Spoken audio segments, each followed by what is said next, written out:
साताऱ्यासह सांगलीला वादळी पावसाचा इशारा.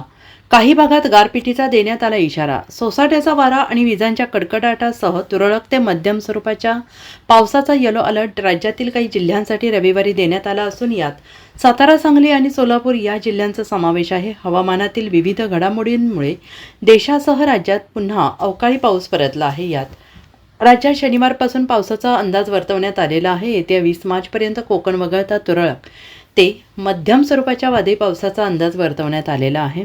18 ते 20 मार्च दरम्यान काही भागात गारपिटीचा इशारा देण्यात आलेला आहे. दरम्यान पालघरसह ठाणे, मुंबई, रायगड तसेच अकोला, चंद्रपूर, अमरावती, वर्धा, यवतमाळमध्ये शनिवारी उष्णतेची लाट कायम होती.